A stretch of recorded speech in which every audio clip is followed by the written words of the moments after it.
الحمد لله وكفى والصلاة والسلام على من لا نبي بعده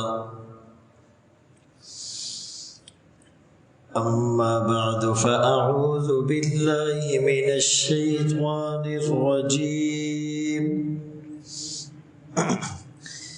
بسم الله الرحمن الرحيم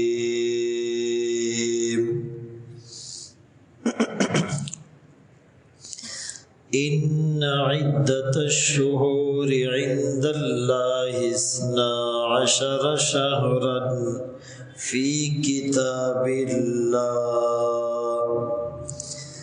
يوم خلق السماوات والأرض منها 4 حرم ذلك الدين القيم فلا تظلموا فيهن أنفسكم وقال النبي صلى الله عليه وسلم الدين النصيحة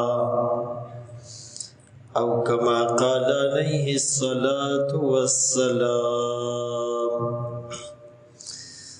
صدق الله مولانا العظيم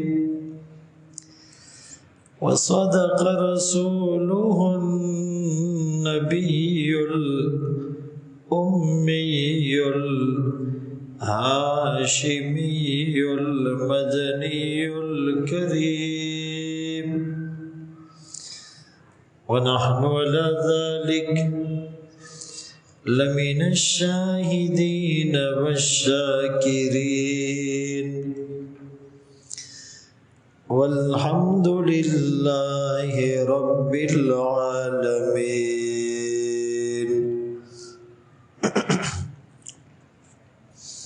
ہر لحظہ مومن کی نئی آن نئی شان،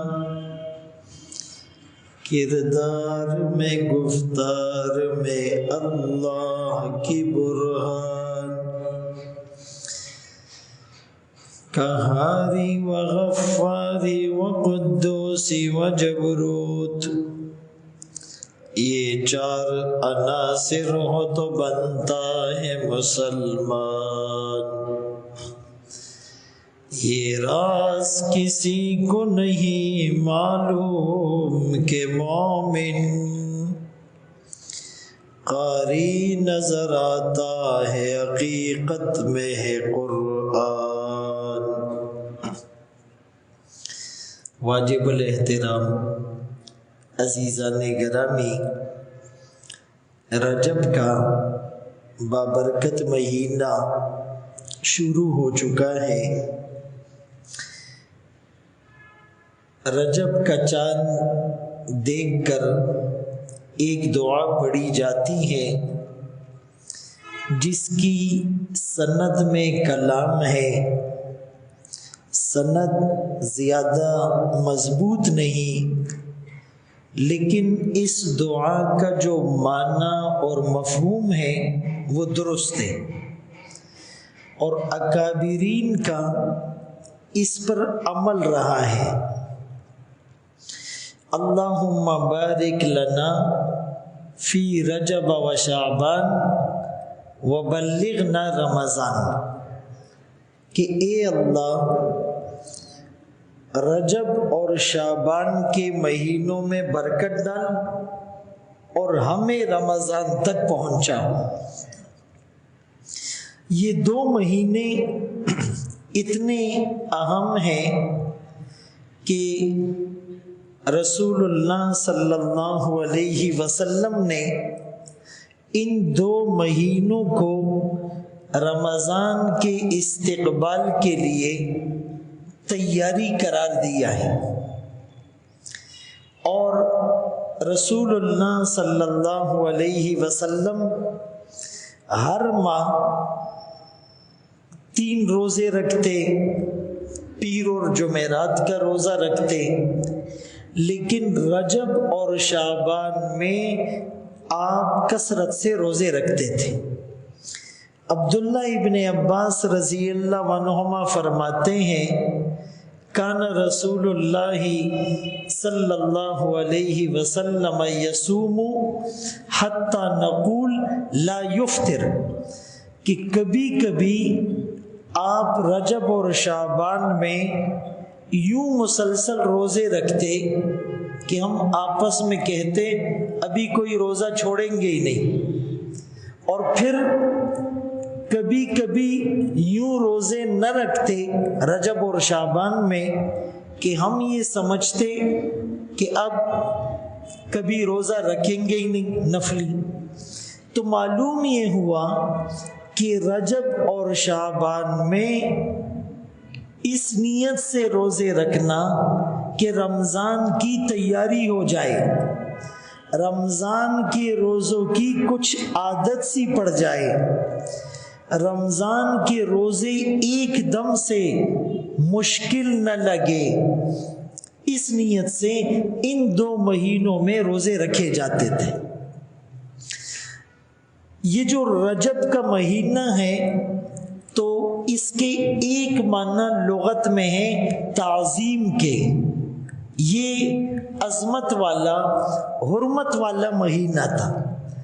12 مہینوں میں 4 مہینے حرمت والے ہیں، منہا 4 حرم، اس میں یہ جو 3 مہینے ہیں ذیقعد، ذی الحج اور محرم، وہ تو متوالیات ایک ساتھ ہیں، اور رجب کا مہینہ وہ شعبان اور رمضان کے یعنی شعبان سے جو پہلے ہوتا ہے، جمادی الثانی اور شعبان کے بیچ میں۔ تو ان 4 مہینوں میں اس زمانے میں بھی قتل و قتال، جنگ و جدال حرام تھا، تو وہ حکم تو اب منسوخ ہو گیا۔ اب کافروں سے ضرورت پڑنے پر اس مہینے میں بھی جنگ اور قتال ہو سکتا ہے، لیکن اس کی جو عظمت تھی، اس کی جو تعظیم تھی، اس کی جو حرمت تھی، اس کی جو برکت تھی، وہ اب بھی برقرار ہے۔ اسی لیے فرمایا فَلَا تَظْلِمُوا فِيهِنَّ أَنفُسَكُمْ، ان 4 مہینوں میں اپنے نفسوں پر ظلم نہ کرو۔ کیا مطلب؟ گناہ نہ کرو، اللہ کی نافرمانی نہ کرو۔ مفتی محمد شفیع رحمۃ اللہ علیہ فرماتے ہیں کہ تمام شرائع میں اس بات پر اتفاق ہے کہ یہ جو 4 مہینے ہیں ذیقعد، ذی الحج، محرم اور رجب، اس میں نیکی کرنے پر بقیہ مہینوں کی بنسبت ثواب بھی زیادہ ملتا ہے، اور خدا نخواستہ گناہ ہونے پر پکڑ بھی دیگر مہینوں کی بنسبت زیادہ ہوتی۔ اسی لیے اس مہینے کو بہت احترام کے ساتھ، ادب کے ساتھ، عبادت کے ساتھ گزارا جائے۔ اور حدیث پاک میں رسول اللہ صلی اللہ علیہ وسلم نے ان 12 مہینوں کے بارے میں یوں فرمایا ان الزمان قد استدار کہیئتہ، کہ زمانہ ایک دفعہ پھر سے اسی ڈگر پہ چل پڑا، اسی حیت پہ رواں ہو گیا جس پر اللہ نے اسے مقرر کیا تھا۔ یعنی مشرکین نے مہینوں میں کچھ ہیر پیر کیا تھا کہ جب ان کا جی جنگ کو چاہتا کہتے نہیں جی یہ تو رجب کا مہینہ نہیں ہے، جنگ کر لو، اور جب خود جنگ بندی کا دل ہوتا تو اس مہینے کو نام بدل دیتے۔ تو وہ جو ترتیب انہوں نے الٹنے کی کوشش کی، اللہ نے فرمایا کہ وہ اس میں کامیاب نہیں ہوئے۔ یہ جو دعا ہے، اس دعا کا ایک مطلب تو یہ ہے کہ ان مہینوں کو عام مہینوں کی طرح نہ سمجھا جائے، اس کی کوئی خاص ویلیو ہے، اس کی کوئی خاص فضیلت ہے۔ یعنی عام مہینوں میں جب ہمیں چاند نظر آتا ہے تو یہ دعا پڑھتے ہیں، اللہم اہلہ علینا بالیمن والایمان والسلامۃ والاسلام والتوفیق لما تحب وترضى۔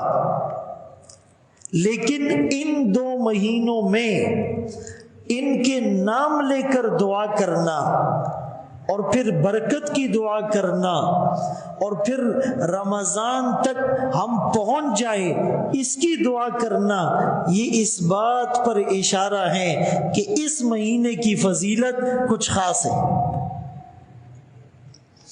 امام شافعی رحمۃ اللہ علیہ نے ایک جگہ پر لکھا کہ ہم تک یہ بات پہنچی ہے کہ 5 راتیں ایسی ہیں جس میں دعائیں قبول ہوتی ہیں۔ ایک جمعے کی رات جس کو ہم شب جمعہ کہتے ہیں، ایک عید الفطر کی رات، ایک عید الاضحیٰ کی رات، ایک 15 شعبان یعنی شب برات، اور ایک رجب کا چاند دیکھ کر یعنی رجب کی پہلی رات۔ اس میں دعائیں قبول ہوتی ہیں۔ ایک صحابی سے یوں بھی موقوفاً روایت ہے کہ ان 5 راتوں میں دعائیں رد نہیں ہوتی، اس کو قبولیت مل جاتی ہے۔ رسول اللہ صلی اللہ علیہ وسلم کی خدمت میں ایک صحابی حاضر ہوئے، کہنے لگے جی مجھے کچھ وصیت اور نصیحت فرما دیجیے۔ آپ صلی اللہ علیہ وسلم نے فرمایا کہ ہو سکے تو ہر مہینے میں 1 روزہ رکھ لیا کرو۔ تو اس نے کہا زدنی، میں زیادہ بھی رکھ سکتا ہوں۔ آپ نے فرمایا 2 رکھ لیا کرو، نفلی روزوں کی بات ہو رہی۔ اس نے کہا اور اضافہ فرما دیجئے، آپ نے فرمایا 3 روزے بھی رکھ لیا کرو۔ اور پھر آپ نے رجب اور شعبان کے بارے میں کہا کہ 3 روزے رکھو پھر 3 چھوڑ دو، پھر 3 روزے رکھو پھر 3 چھوڑ دو۔ بتانا یہ چاہ رہا ہوں کہ رجب اور شعبان میں روزہ رکھنے کی زیادہ ترغیب دی گئی ہے۔ ایک تو برکت ہے، دوسرا رمضان کے لیے تیاری ہے۔ اللہ اکبر کبیرہ۔ اور تیسرے نمبر پر یہ ہے کہ اس میں اکابر بھی روزہ رکھا کرتے تھے، لیکن رجب کے مہینے میں کچھ رسومات اور بدعات بھی رائج ہو چکی ہیں جس کا قرآن اور حدیث میں کوئی ثبوت نہیں ملتا۔ مثلا 22 رجب کو کنڈوں کی رسم ہوتی ہے، گھروں میں کھانا پکایا جاتا ہے اور پھر وہ تقسیم کیا جاتا ہے، اور پھر کہا جاتا ہے کہ اس میں امام جعفر صادق کی ولادت ہوئی تھی، اس خوشی میں ہم یہ کنڈے پکاتے اور تقسیم کرتے ہیں۔ تو یاد رہے کہ حضرت امام جعفر صادق رحمۃ اللہ علیہ کی ولادت 8 رمضان المبارک کو ہے، 80 یا 83 ہجری میں، اور ان کی وفات شوال کے مہینے میں ہے۔ رجب میں نہ ان کی ولادت ہے نہ ان کی وفات ہے، بلکہ 22 رجب کو امیر معاویہ رضی اللہ تعالیٰ عنہ کی وفات کا دن ہے۔ تو کچھ روافض نے امیر معاویہ رضی اللہ تعالیٰ عنہ کی بغض کی وجہ سے ان کے وفات والے دن خوشی منائی، جشن منایا، چراغاں کیا، کھانے بنا کر تقسیم کرتے رہے، اور نام اس کو حضرت امام جعفر صادق کی ولادت کا دیا، عنوان ان کی ولادت کا دیا۔ تو یہ بات بالکل غلط ہے۔ یعنی 22 رجب کو کنڈوں کی رسم، اس کا بنانا، تقسیم کرنا، کھلانا ان کی مشابہت ہیں، اور امیر معاویہ رضی اللہ تعالیٰ عنہ جو کاتب وحی تھے ان سے بغض کی نشانی ہے، اسی لیے یہ کنڈوں کی کوئی رسم ثابت نہیں۔ اسی طرح ختم رجب عورتیں یا مرد ایک گھر میں جمع ہو کر ایک خاص طریقے پر سورہ فاتحہ کا یا قرآن کا ختم کرتے ہیں، پھر اس پر کوئی کھانا وغیرہ تقسیم کیا جاتا ہے، اس کا بھی کوئی ثبوت نہیں ہے۔ اسی طرح 27 رجب کے حوالے سے یہ مشہور ہے کہ یہ شب معراج ہے، تو اس کی بھی کوئی سند نہیں ہے، کوئی تحقیقی روایت اس کے بارے میں ثابت نہیں ہے کہ شب معراج 27 رجب کو ہوا۔ اور پھر راتوں کو اجتماعی طور پر عبادت کرنا اور خاص طریقے پر نفل پڑھنا کہ جی 4 رکعت یوں پڑھی جائے کہ پہلی رکعت میں سورہ فاتحہ اتنی بار، سورہ اخلاص اتنی بار، ایک خاص طریقے پر لوگوں نے نماز ایجاد کر دی ہے، اس کا بھی کوئی ثبوت اور کوئی حقیقت نہیں ہے۔ ہم بدعات سے اجتناب کریں اور بچیں، اسی لیے کہ رسول اللہ صلی اللہ علیہ وسلم نے اپنے 23 سالہ نبوی انقلاب میں 40 سال کی عمر میں آپ نے نبوت کا اعلان کیا، اور 63 سال کی عمر میں آپ دار فانی سے دار بقا کی طرف کوچ کر گئے، پردہ فرما گئے۔ 13 سال مکی دور اور 10 سال مدنی دور، ان 23 سالوں میں رسول اللہ صلی اللہ علیہ وسلم نے ایسا انقلاب برپا کیا کہ جس میں ٹوٹل 259 لوگ یعنی اپنی جانوں سے گئے۔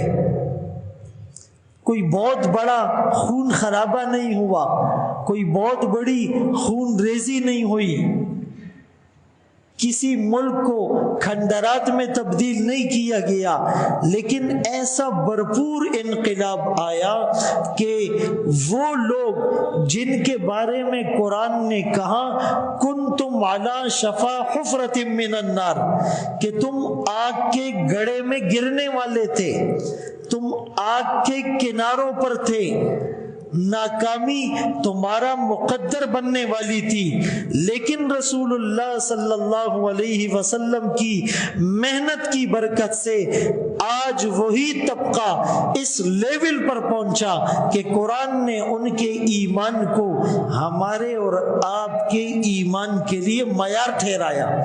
فَإِنْ آمَنُوا بِمِثْلِ مَا آمَنْتُمْ بِهِ فَقَدْ اهْتَدَوْا، اگر یہ لوگ ایمان لے آئے جیسا ایمان صحابہ تم لائے ہو تو یہ ہدایت یافتہ ہے۔ یعنی ہمارے ایمان کو صحابہ کے ایمان سے میچ کیا جائے گا، ہمارے اعمال کو صحابہ کے اعمال سے موازنہ کیا جائے گا، ہمارے عقائد کو صحابہ کے عقائد سے پرکھا جائے گا۔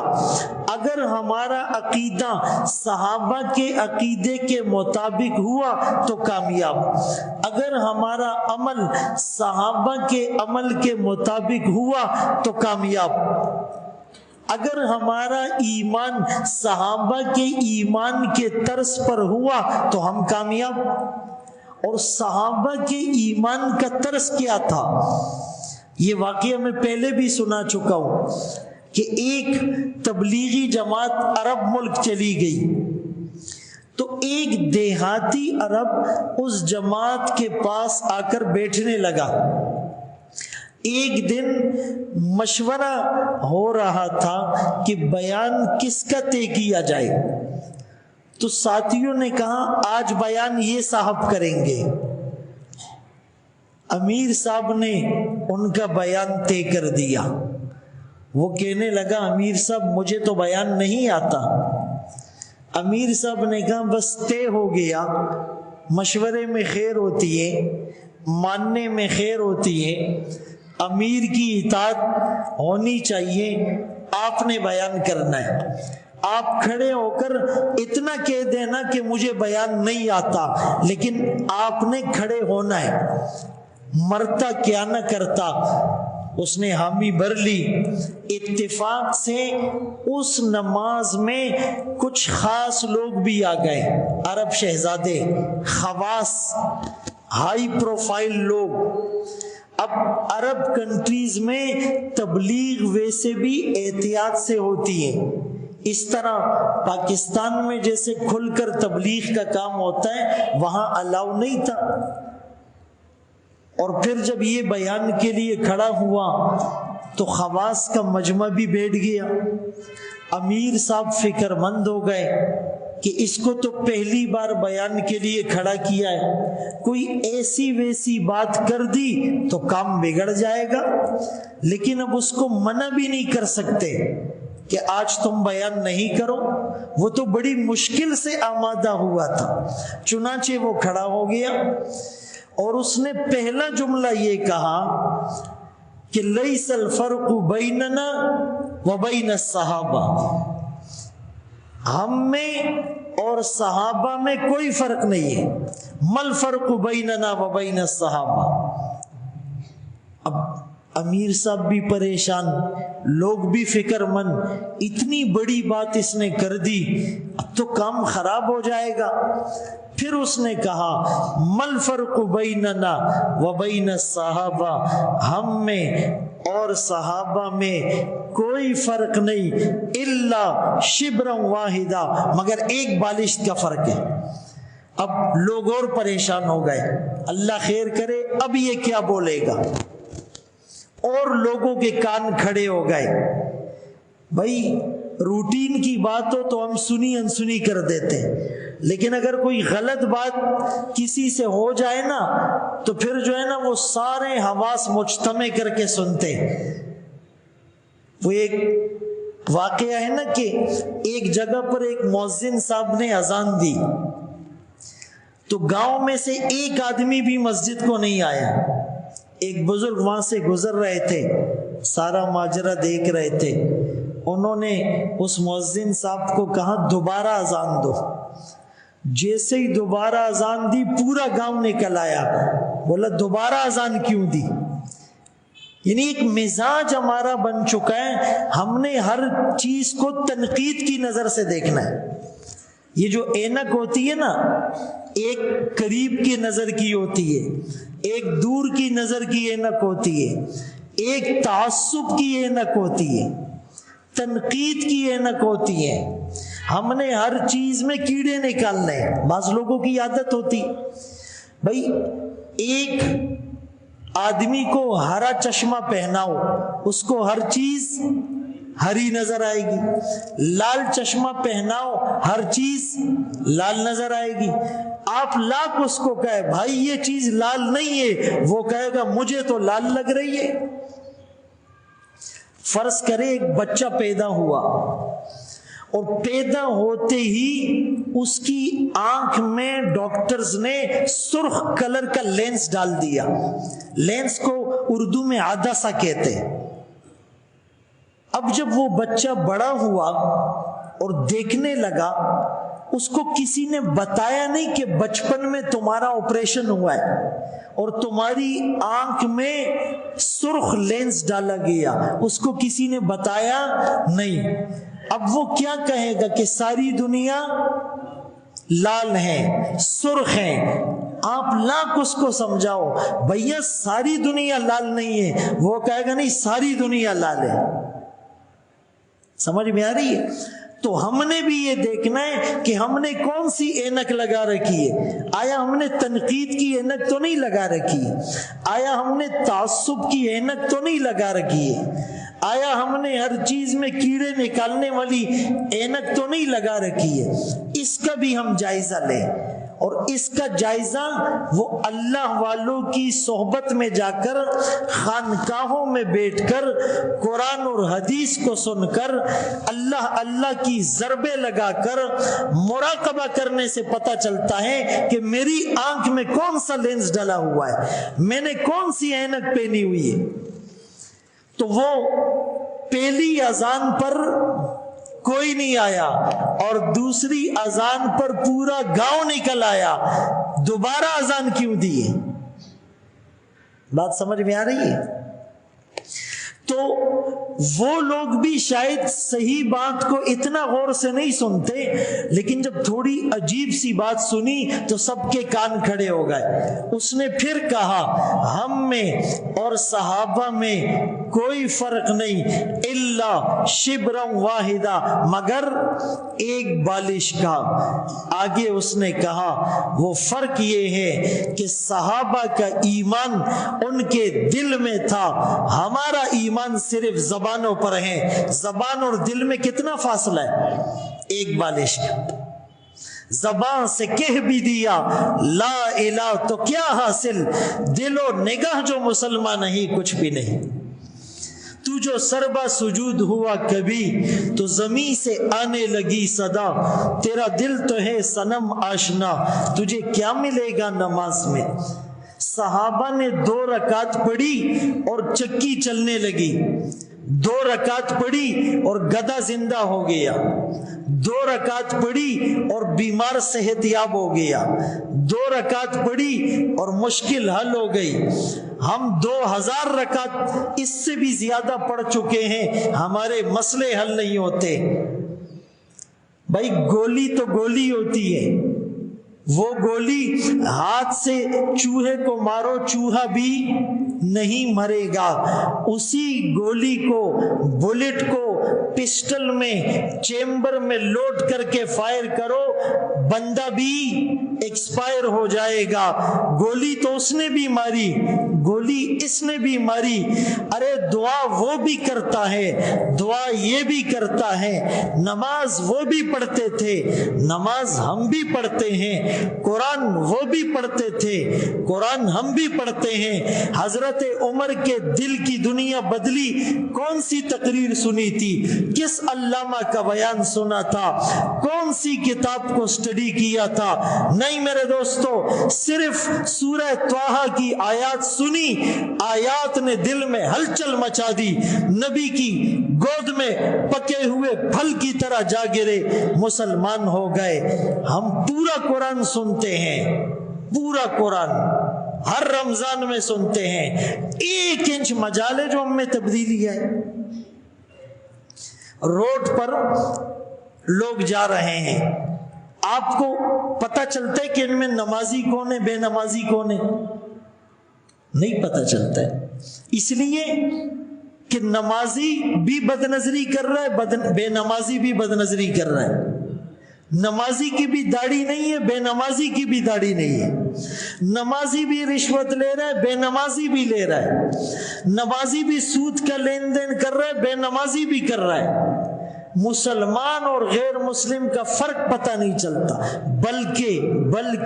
بلکہ افسوس کا مقام ہے کہ بعض اوقات پتہ چلتا ہے جو ملاوٹ نہیں کرتا وہ غیر مسلم ہوتا ہے، جو ملاوٹ کرتا ہے وہ مسلمان ہوتا ہے، جو فراڈ نہیں کرتا وہ غیر مسلم ہوتا ہے، جو فراڈ کرتا ہے وہ مسلمان ہوتا ہے۔ تو یہ جو جملہ انہوں نے کہا، صحابہ کا ایمان معیار ہیں، اور ان صحابہ نے 27 رجب کو شب معراج نہیں منائی، خاص طریقے پر نماز نہیں پڑھی، 22 رجب کو کونڈے نہیں بنائے، رجب کا ختم نہیں کیا، غیر اللہ کے نام پر نظر و نیاز نہیں کی، بلکہ رسول اللہ صلی اللہ علیہ وسلم کی یہ حدیث انہیں یاد تھی، من احدث فی امرنا ھذا ما لیس من فہو رد، جس نے ہمارے دین میں ایسی بات نکالی، اپنی طرف سے گڑ لی، من گھڑت بات جو پہلے سے نہیں تھی، وہ مردود ہیں، وہ ریجیکٹڈ ہیں، وہ بدعت ہیں، وہ گمراہی ہیں، اور ہر گمراہی کو آگ میں جانا ہوگا۔ قیامت کے دن میدان محشر میں کچھ لوگوں کو دھکے دھکے دے کر اس لائن سے نکال کر جب پرے ہٹایا جائے گا تو رسول اللہ صلی اللہ علیہ وسلم فکر مند ہوں گے، یہ تو میرا امتی ہے، اس کو کیوں ہٹایا جا رہا ہے؟ تو اللہ کے رسول صلی اللہ علیہ وسلم کو فرشتے کہیں گے انک لا تدری ما احدثوا بعدک، آپ کو پتہ نہیں آپ کے بعد انہوں نے آپ کی سنتوں کے جنازے نکالے تھے، آپ کی سنتوں کو گندی نالیوں میں بہایا تھا، آپ کے طریقوں پر چلتے ہوئے ان کو شرم آتی تھی، امامہ پہن کر بازار میں جاتے ہوئے انہیں شرم آتی تھی، کرتے اور جبے پہن کر بازار میں جاتے ہوئے انہیں شرم آتی تھی، یہ داڑھی میں ڈیزائن بناتے تھے، یہ یہود و نصارہ کے طریقے پر بال رکھتے تھے۔ میں عرض کر رہا تھا کہ صحابہ کرام کے ایمان کو معیار قرار دیا وہ صحابہ جو 23 سال پہلے قرآن کہتا ہے کنتم علی شفا حفرۃ من النار، آگ کے گڑھے میں تھے، کنارے پر تھے، لیکن 23 سال کی محنت کے بعد ان کا لیول اتنا ہائی ہو گیا کہ تمہارے ایمان کے لیے معیار ان کا ایمان ہے، ان کے ایمان کے مطابق تمہارے ایمان کو دیکھا جائے گا۔ اسی لیے قرآن کریم میں اللہ فرماتے ہیں یا ایھا الذین آمنوا علیکم انفسکم، اے ایمان والو تم پر لازم ہے اپنے نفسوں کی اصلاح۔ بھائی اکثر جب کوئی جماعت بنتی ہے نا کہتے ہیں آؤ لوگوں کی اصلاح کریں، راضا چے دخل کو اصلاح کو، لیکن قرآن کا اسلوب اور پیٹرن الگ ہے۔ تم پر لازم ہے اپنے نفسوں کی اصلاح، پہلے اپنے آپ کو درست کرو پھر اوروں کی فکر کرو۔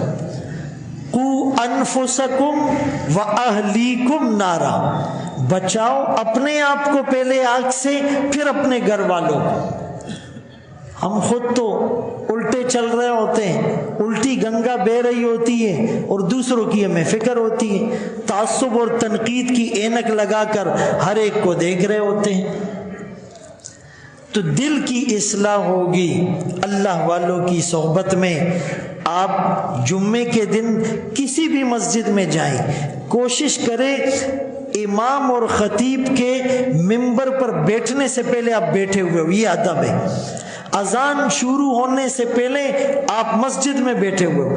ایسے لوگ بھی ہیں جو کہتے ہیں 40 سال ہو گئے ہم نے کوئی اذان مسجد سے باہر نہیں سنی، ایسا کبھی نہیں ہوا، اذان ہوئی اور ہم مسجد کے باہر ہو۔ ایسا ادب اور احترام، 40 سال تک لوگوں کی تہجد فوت نہیں ہوئی، تکبیر اولا فوت نہیں ہوئی، یہ دل کیسے بنے گا؟ حبیب عابد ایک بزرگ گزرے ہیں، فرماتے ہیں دخلت البصرہ، میں بصرہ شہر اور بازار میں داخل ہوا، فَإِذَا أَسْوَاقُهَا مُغْلَقَةٌ، بازار بند تھا، سُكَكُهَا خالیہ، گلیاں خالی اور ویران تھی۔ بھائی آج کل اگر ایسا ہو ہم کہیں گے ہڑتال ہے، ہاں اسٹرائک ہے، شٹر ڈاؤن ہے، پہیا جام ہے، کرونا ہے، لاک ڈاؤن ہے، سمارٹ لاک ڈاؤن ہے، ہم تو یہی کہیں گے۔ تو اس نے بھی لوگوں 2-4 لوگ کہیں ملے مشکل سے، انہیں کہا بھائی اعندکم عید لأعرفہ، تمہارے ہاں کوئی عید کا دن تو نہیں ہے کہ مجھے پتہ نہ ہو، کوئی خاص ایونٹ تو نہیں ہے، بازار بند ہے، گلیاں خالی ہیں۔ اس نے کہا نہیں لیکن الحسن البصری فی الجامع یعظ الناس، حسن بصری شہر میں آیا ہوا ہے، شہر کی مسجد میں بیان کر رہا ہے، واعظ و نصیحت کر رہا ہے، اور لوگ سننے کے لیے دکانیں اور بازار چھوڑ کر گئے ہوئے۔ ادھر جمعے کی اذان ہوتی ہے، دکان کھلی ہوتی ہے حضرت صاحب کی۔ جمعے کی پہلی اذان کے بعد کاروبار کرنا حرام ہے۔ آپ دیکھیں دکانیں کھلی ہوئی ہے، یہ سمجھائیں آپ۔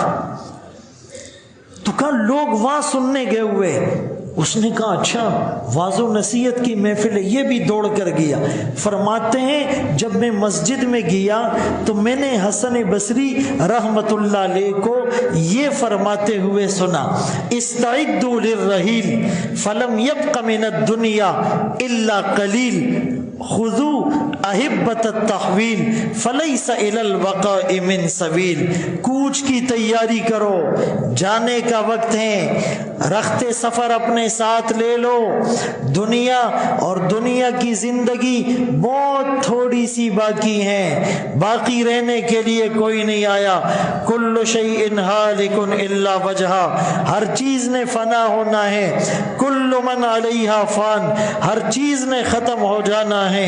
ویبقى وجہ ربک ذو الجلال والاکرام، باقی رہنے والی صرف اللہ کی ذات ہے۔ اللہ ہم سب کو سنت کے مطابق اپنی زندگی گزارنے کی توفیق نصیب فرمائے۔ وآخر دعوانا ان الحمد للہ رب العالمین۔